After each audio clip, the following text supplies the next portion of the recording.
സിംഹങ്ങളുടെ സാന്നിധ്യം കൊണ്ട് പ്രശസ്തമായ ഗുജറാത്തിലെ ഗിർ വനത്തിൽ 40 വർഷക്കാലം ഒരു സന്യാസിനി ഒറ്റയ്ക്ക് തപസ്സനുഷ്ഠിച്ചു എന്ന യാഥാർത്ഥ്യം അത്ഭുതത്തോടെയല്ലാതെ ആർക്കും ഉൾക്കൊള്ളാനാവില്ല.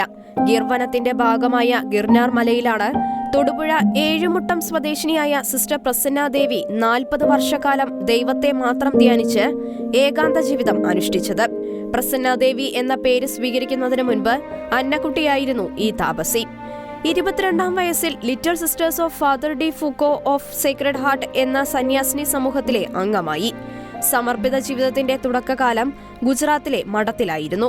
സന്യാസ ജീവിതവുമായി മുന്നോട്ടു പോകവെ ഹിമാലയത്തിൽ ഏകാന്ത തപസ് അനുഷ്ഠിച്ചിരുന്ന ഫാദർ അഭിഷിക്താനന്ദ സ്വാമിയെ പരിചയപ്പെടാൻ ഇടയായി.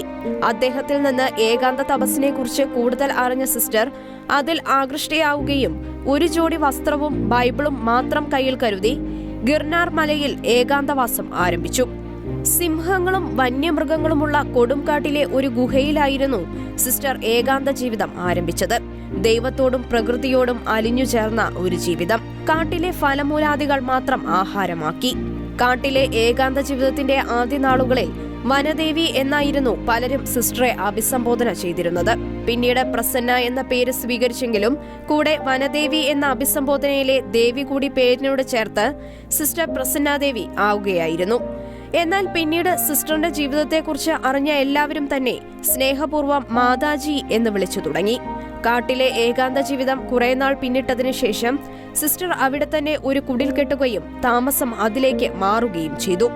കത്തോലിക്ക സഭയുടെ നിയമാവലി പ്രകാരം വനിതകൾക്ക് ഒറ്റയ്ക്കുള്ള സന്യാസ ജീവിതം അനുവദിച്ചിട്ടില്ലെങ്കിലും 1997-ൽ വത്തിക്കാൻ പ്രസന്നാദേവിയുടെ സന്യാസത്തിന് അംഗീകാരം നൽകി.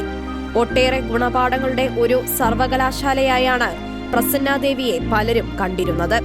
ആത്മീയ നവീകരണത്തിനും ദൈവാനുഭവത്തിനും ദൈവഹിതം തിരിച്ചറിയുന്നതിനുമായി അനേകർ പ്രസന്നാദേവി സിസ്റ്ററുടെ പക്കൽ എത്തുമായിരുന്നു.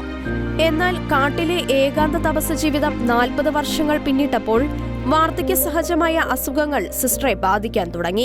തുടർന്ന് ജുനഗഡ് സെന്റ് ആൻസ് ഇടവക വികാരി ഫാദർ വിനോദ് കാനാട്ട് സിസ്റ്ററിന്റെ പരിചരണം ഏറ്റെടുക്കുകയായിരുന്നു.